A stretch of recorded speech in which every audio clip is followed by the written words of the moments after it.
कदम आस्ते कदम राजनीती धुरंधर प्रौढ प्रताप पुरंदर क्षत्रिय कुलावंतस्य सिंहासनाधीश्वर राजाधिराज महाराज श्रीमंत योगी छत्रपती श्री श्री श्री शिवाजी महाराज की छत्रपती श्री शिवाजी महाराज की जय भवानी जय भवानी हर हर धन्यवाद धन्यवाद। मातेला जिने जन्म दिला हिंदवी स्वराज्य संस्थापक माननीय छत्रपती शिवाजी महाराजांना, तसेच महाराष्ट्र घडवला तो छत्रपती शिवाजी महाराजांनी व छत्रपती शिवाजी महाराज यांना घडवलं ते राष्ट्रमाता राजमाता जिजामाता यांनी। आणि आमच्या याच महाराष्ट्राला, या महाराष्ट्राच्या बाहेर इतर प्रांतामध्ये एका विशिष्ट नावाने ओळखले जाते। ते नाव म्हणजे महाराष्ट्राची भूमी, ही संतांची भूमी। असं का? कारण आमच्या याच महाराष्ट्रामध्ये प्रत्येक संतांनी जन्म घेतलेला आहे आणि प्रत्येक संतांनी आम्हाला सांगितलेलं आहे का जो देव आहे तो दगडाच्या मूर्तीत असून तुमच्या आमच्यात सुद्धा आहे। आणि तुमच्या आमच्यात असलेल्या देवाला मी सांगू इच्छितो की राग नको मानू रे देवा की नको करू रे हेवा, राग नको मानू रे देवा की नको करू रे हेवा, कारण 33 कोटी देवी देवतांच्याही वरचा हा शिवभक्त सचिन बरानकुळे मानतो यो जिजाऊंचा शिवा। म्हणून माझे आराध्य दैवत छत्रपती शिवाजी महाराज व शिवपुत्र छत्रपती संभाजी महाराज यांना माझा मुजरा। तसेच आज दिनांक 19 फेब्रुवारी 2024 शिवजयंती निमित्त हा कार्यक्रम आयोजित करण्यात आलेला आहे। आजच्या कार्यक्रमाचे प्रमुख पाहुणे व उपस्थित असलेले आपण सर्वप्रथम तुम्हा सर्वांना या शिवभक्त सचिन बरानकुळेतर्फे शिवजयंतीच्या हार्दिक हार्दिक शुभेच्छा व तसेच नमस्काराच्या स्वरूपात जय शिवराय। खऱ्या अर्थाने कौतुक कोणाचं करायचं आणि कौतुक कोणाचं नाही करायचं केव्हा केव्हा हाही एक प्रश्न पडतो। अहो आता बघा ना, काही वडिलांचा मुलगा हुशार असतो तर वडील सतत सातत्याने मुलाचं कौतुक करत असतात की माझा मुलगा ऐसा आहे, माझा मुलगा तैसा आहे, माझा मुलगा खूप हुशार आहे।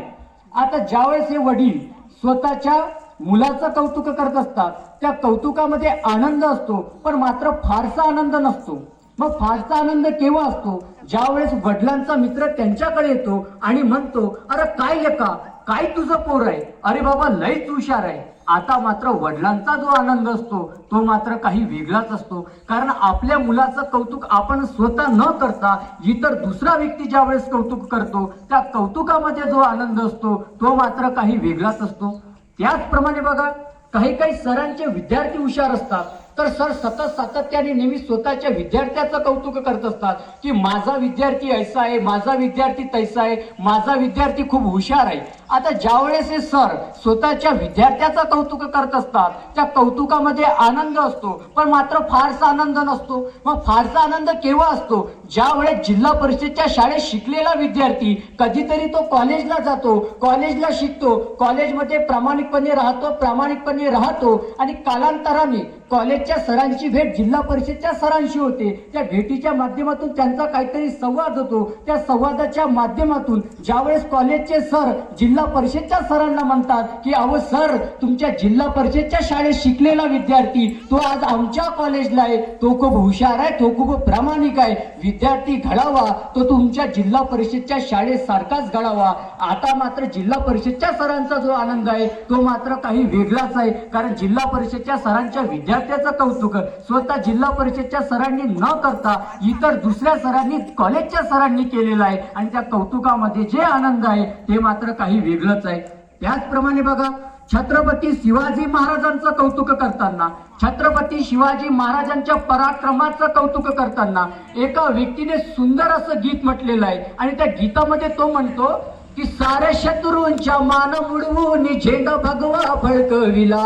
सारे शत्रूंच्या माना मुडवून झेंडा भगवा फडकविला माझ्या शोभान वीर शिवाजीनं महाराष्ट्र घडविला हो माझ्या शोभान वीर शिवाजीनं महाराष्ट्र घडविला उंचा बाळ रंग केशरी घुमे दाही दिशाने शोभा उंचा बाळ रंग केशरी घुमे दाही दिशाने शोभा वीर शोभा शूर शोभा महाराष्ट्राची शान शोभा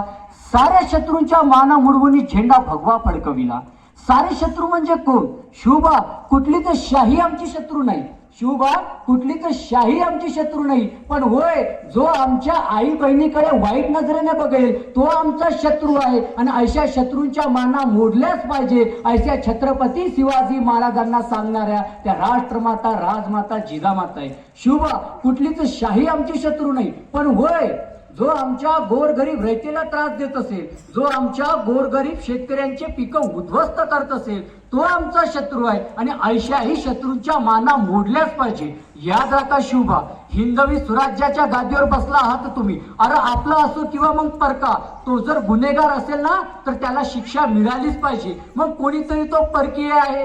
त्याने गुन्हा केला तर त्याला शिक्षा द्यावी मग कोणीतरी तो आपला आहे जवळचा आहे त्याने गुन्हा केला जवळचा आहे म्हणून त्याला सोडून द्या असं होता कामा नये त्यावेळेस छत्रपती शिवाजी महाराजांनी मासाहेब जिजाऊंना वचन दिले की मासाहेब वचन देतो आम्ही तुम्हाला मासाहेब वचन देतो आम्ही तुम्हाला अरे आपला असो किंवा मग तो परका तो जर गुन्हेगार असेल ना तर त्याला आम्ही शिक्षा देऊ म्हणजे देऊ आणि छत्रपती शिवाजी महाराजांच्या आयुष्यामध्ये तो वेळ तो प्रसंग आला का छत्रपती शिवाजी महाराजांना आपल्याच एका व्यक्तीवर न्याय करावा लागला तो व्यक्ती होता रांजा गावचा बाबाजी गुजर याने एका गोरगरीब रयतेच्या मुलीवर अनन्य अत्याचार केले होते आणि तो एकच म्हणत होता का रांजा गावचा मुख्य व मी माझं कोण काय करणार पण तो एक गोष्ट विसरला होता की हिंदवी स्वराज्याच्या गादीवरती एक न्यायमूर्ती बसलेली आहे ज्या न्यायमूर्तीचं नाव छत्रपती शिवाजी महाराज आहे छत्रपती शिवाजी महाराजांच्या कानावरती हीच बातमी आली की रांजा गावच्या बाबाजीने ऐसे कृत्य केलेले आहे छत्रपती शिवाजी महाराजांनी हुकूम फरमावला की सर सेनापती येसाजी कंक त्या रांजा गावच्या बाबाजीचे हात पाय कलम करा आणि त्याच्या उरलेल्या दळाला रांजा गावच्या बाजाराच्या मुख्य चौकात नेऊन आदळा आणि येणाऱ्या जाणाऱ्या प्रत्येक व्यक्तीला सांगा की जोपर्यंत तो मरणार नाही तोपर्यंत त्याच्या अंगावर थुंका त्याची ऐसी अवस्था बघून कुणी परत तैसे कृत्य करणार नाही साऱ्या शत्रूंच्या माना मुडवून झेंडा भगवा फडकविला माझ्या शिवबानं वीर शिवाजीनं महाराष्ट्र घडविला छत्रपती शिवाजी महाराजांनी ऐशा शत्रूंच्या माना मोडल्या आणि झेंडा भगवा फडकविला जिथे जिथे छत्रपती शिवाजी